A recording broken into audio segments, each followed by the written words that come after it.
Hello friends, in this session we are going to study projective techniques, TAT and sentence completion tests.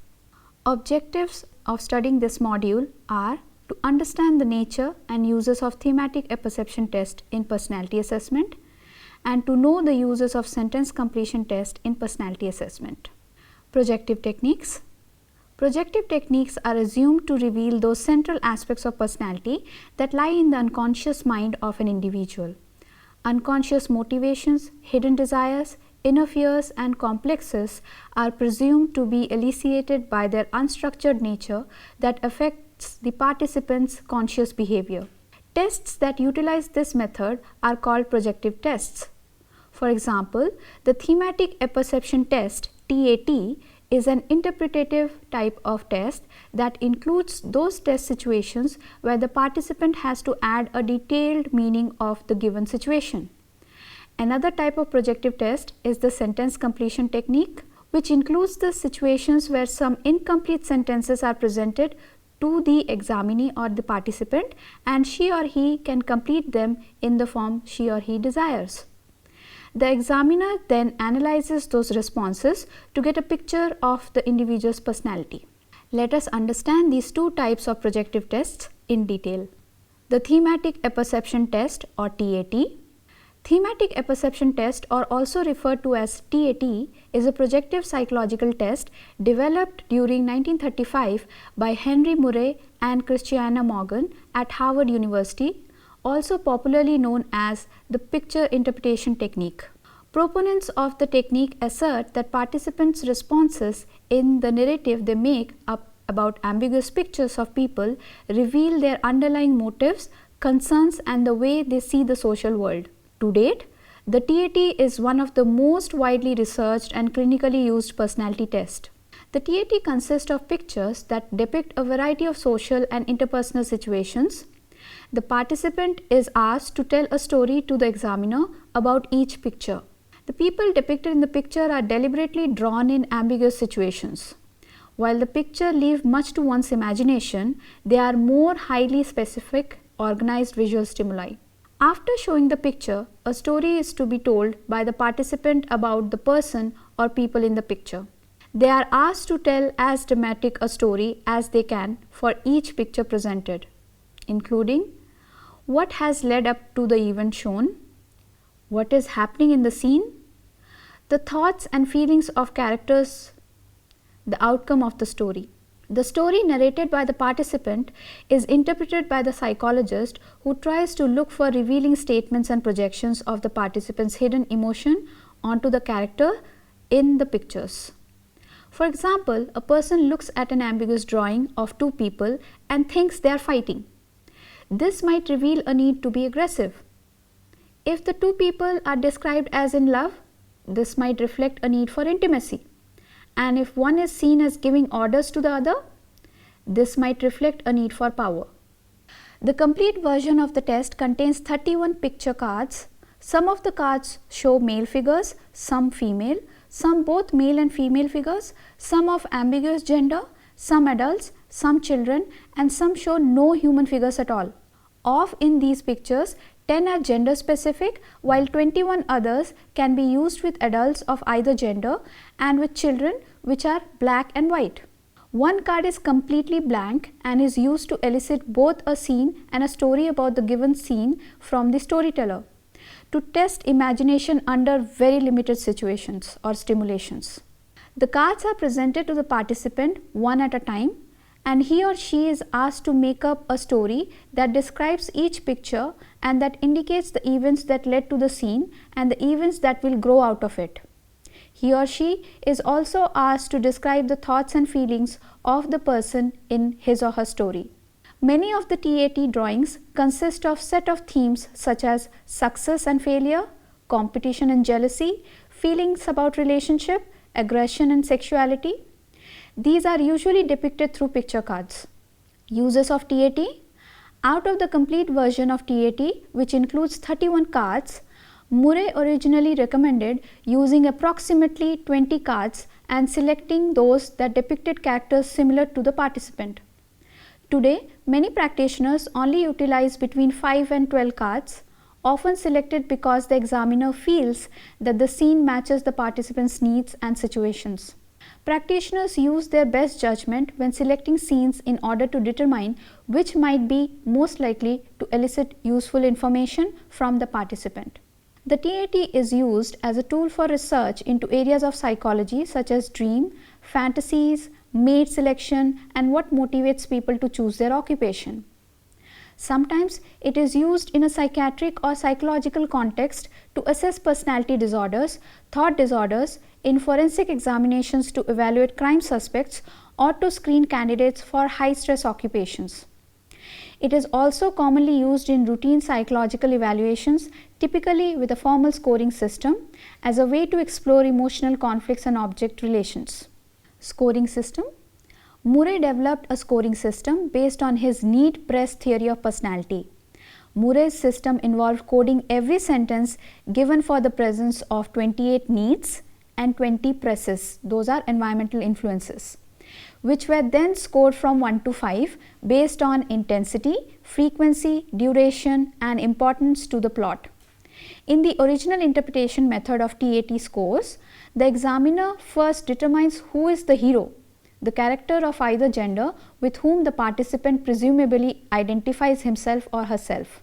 The content of the story is then analyzed in reference to Murray's list of needs and presses. Like achievement, affiliation, and aggression are the examples of needs, whereas press refers to environmental forces that may facilitate or interfere with need satisfaction. All those situations are included here in which a story is constructed by the participant on seeing the stimulus material within some given time limit. The themes and mode of responding are considered relevant in such test. The thematic apperception test, or TAT, is an example of construction technique. In these tests, the participant constructs or produces simple or complex statements in a story form. However, implementing this scoring system is time consuming and was not widely used. Rather, examiners have traditionally relied on their clinical intuitions to come to conclusion about storytellers. Examiners are encouraged to explore information obtained from the TAT stories as hypotheses for testing rather than for concrete facts. General interpretation. Interpretation of the responses will vary depending on the examiner and what types of scoring was used. With interpretation of the responses, it is important for the clinician to consider some cautions to verify the information is as accurate as possible. First, the examiner should always be conservative when interpreting responses. It is important to always err on the side of the caution instead of making bold conclusions. The examiner should also consider all the data when using the TAT in a testing or evaluative setting. One response should not be given more importance over the other responses. Additionally, the examiner should take the individual's developmental status and cultural background into consideration when examining the responses. TAT has been used extensively in the research of personality, but the high variations in administration and scoring procedure associated with TAT has made it quite difficult to investigate the psychometric properties of the TAT. Nevertheless, the value of thematic apperception techniques has been confirmed, and also the clinical utility of various versions of the TAT, both for traditional and specific applications, has been established. So now that we have come to know about TAT, let us see some example pictures of thematic apperception test. In these figures, you can see the images of men and women. These pictures typically elicit a good deal of information relating to the feelings and attitudes surrounding male-female relationship. The next figure shows a lady. This picture typically elicits a good deal of information about depressive tendencies. There are also Indian version of the TAT being developed, and some of the examples are as follows. In this card, you can see the series that presents the group scene and gives information relating to how individual deals with the challenge of people living together. The next card shows or gives useful information regarding how the subject perceives male-female relationship, particularly those involving some degree of closeness and intimacy. It might be helpful to notice the relative degree of comfort or discomfort evoked by emotional closeness. A story of departure or of termination of the relationship may be reflective of either overt or denied hostility on the part of the subject. There is also a test named as Children Apperception Test or CAT, developed by psychiatrist and psychologist Leopold Belak and Sonia Sorel Belak and first published in 1949, which is based on the thematic apperception test. The CAT is designed for use in better understanding the child's current needs, motives, emotions and conflicts, both conscious and unconscious. In creating the original CAT, animal figures were used instead of human figures depicted in the TAT because it was assumed that children from 3 to 10 years of age would identify more easily with drawing of animals. The Belaks later developed the CAT-H, which included human figures for use with children who for a variety of reasons identified more closely with humans rather than animal figures. The sentence completion tests. Sentence completion tests are a class of semi-structured projective techniques. Sentence completion tests typically provide respondents with beginning of sentences referred to as stems, and participants then complete the sentences in a way that are meaningful to them. The responses are believed to provide indication of attitudes, beliefs, motivations or other mental states. Therefore, sentence completion technique with such advantage promotes the participant to disclose their concealed feelings. In other words, this method is based on the idea that it will reveal more about thoughts, fantasies and emotional conflicts than testing with direct questions. Tests are developed to be as vague as possible, so the most amount of projection as possible can occur. If the questions or instructions are too clear, they will not promote freedom of expression and the results will express nothing. For example, a sentence beginning with "the worst thing about growing old" is not going to provide as much opportunity for a response as "older people." Overall, they try to eliminate sentences that could possibly be completed with one-word answer. There are various sentence completion tests where incomplete sentences are given to the respondent to complete them. Some of the incomplete sentences can be like "I feel very," "I wish my mother," and the respondent is asked to complete the sentences the way he or she desires. As a projective test, the sentence completion test is an extension of the word association test in that responses are free and believed to contain psychologically meaningful material. They are also called as incomplete sentence test. A sentence completion test form may be relatively short, such as those used to assess responses to advertisements, or much longer, such as those used to assess personality. A long sentence completion test is the Forer sentence completion test, which has 100 stems. The tests are usually administered in booklet form, where respondents complete the stems by writing words on paper. The structures of sentence completion test vary according to the length and relative generality and wording of the sentence stems. Structured tests have longer stems that lead participants to more specific types of responses. Less structured tests provide shorter stems which produce a wider variety of responses. Hermann Ebbinghaus is generally credited with developing the first sentence completion test in 1897. Ebbinghaus's sentence completion test was used as part of an intelligence test. Simultaneously, Carl Jung's word association test may also have been a precursor to modern sentence completion test. Moreover, in recent decades, sentence completion tests have increased in usage, in part because they are easy to develop and easy to administer. Test usage survey consistently finds that sentence completion tests are among the most popular personality assessment instrument used by practitioners. Another reason for the increased use of sentence completion test is because of their superiority to other measures in uncovering conflicted attitudes. Some sentence completion tests were developed as a way to overcome the problems associated with thematic apperception measures of the same construct. The beginning of using the formal sentence completion method for personality assessment was in the year 1928 with Arthur Pine. Pine used the tests for guidance purposes in asylums and institutions and to assess career-related personality traits. Alexander Tendler used the method to study emotional reactions.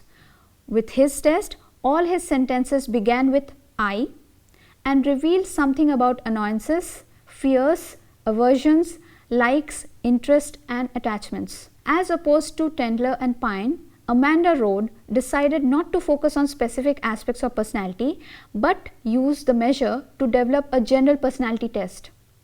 She developed the first validated personality measure of this kind and discussed a broad range of personal issues and experiences. The purpose of the measure was to reveal latent needs, sentiments, feelings, and attitudes which respondents would be unable or unwilling to recognize or to express in direct communication. Most sentence completion methods today were developed from the basis of Amanda Road's tests and theories. One of the most popular of these tests is the RISB or Rotter's Incomplete Sentence Blank. The original version of the test was developed in the year 1950 by Rotter and Rafferty. The main objective of the test was to create a version of the sentence completion method that could be administered and scored easily to permit a widespread use. They also wanted to provide specific diagnostic criteria so the results of the exam could be obtained more quickly. However, the test was not intended to give a full view of personality, but more of a starting point for the clinicians to take directions from. The current version of this test has 3 forms at different levels, including high school, college, and for adults. The test is scored on a 7-point scale, with answers being tagged from a conflict to neutral and to positive ratings. It takes about 15 to 35 minutes to complete with scoring, ranging in time depending on the familiarity with administering the test. This is the most popular form of the sentence completion method used today. This figure shows the Rotter's Incomplete Sentence Blank samples. The example of the sample test consists of statements like I like, my greatest fear, I am, men, dancing, sports. This figure shows the minor sentence completion test samples, and the samples of incomplete sentences included are: if I am promoted, wearing a necktie, yacht racing, dictating lectures, presenting a report at a staff meeting. 7 subscales such as authoritative figures, competitive games, competitive situations, masculine roles, imposing wishes, standing out from the group, routine administration are also being assessed. The following figure shows a sample of Washington University sentence completion test, and some of the sample of incomplete sentences are: changes, my mother and I, what gets me into trouble is, rules are. Data analysis. The data collected from sentence completion test can usually be analyzed either quantitatively or qualitatively. Usually, sentence completion test can be interpreted in 2 different ways: subjective intuitive analysis of the underlying motivation projected in the participants' responses, or objective analysis by means of scores assigned to each completed sentence. Multiple themes can occur in a short test, which gives the examinee multiple response opportunities to reveal underlying motivations about each topic during data analysis. Of course, most sentence completion tests are much longer, anywhere from 40 to 100 stems, and contains more themes from anywhere from 4 to 15 topics. So they take more time and expertise to analyze the data. Uses of sentence completion test. The uses of sentence completion test includes personality analysis, clinical applications, attitude assessment, achievement motivation, and measurement of other constructs. They are used in several disciplines including psychology, management, education, and marketing. Sentence completion measures have also been incorporated into non-projective applications such as intelligence test, language comprehension, and language and cognitive development tests. Evaluation of sentence completion test. There is debate over whether or not sentence completion tests elicit responses from conscious thought rather than unconscious states. This debate would affect whether sentence completion test can be strictly categorized as a projective test. Limitations of projective tests. Projective tests are basically subjective in nature, and the interpretation of the answers of the participants needs deep analytic and artistic traits. Reliability and validity related problems always exist in projective tests. There are no standard grading scales for projective tests. Persons' varying mood decide the person's answer, which may vary considerably from one day to another. Some situational variables like the examiner's physical characteristics are likely to influence the responses on projective techniques. It has also been seen that the changed instructions on the part of the examiner also influences the participants' scores on projective techniques to a great extent. A number of evidences show that most studies of projective techniques are guided by methodological flaws and are ill-designed. Projective techniques are not guided by any consistent, meaningful, and testable theories.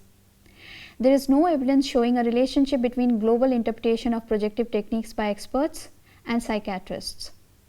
Generally, projective techniques have poor predictive ability regarding failure or success in various walks of life from the content of his or her speech. Summary of this module. In this module, we learned about the projective test such as the thematic apperception test or TAT, which is an interpretative type of test that includes those test situations where the examinee or the participant has to add a detailed meaning to the given situation, and the sentence completion technique, which includes the situations where some incomplete sentences are presented to the participant and he or she can complete them in the way or in the form that he or she desires.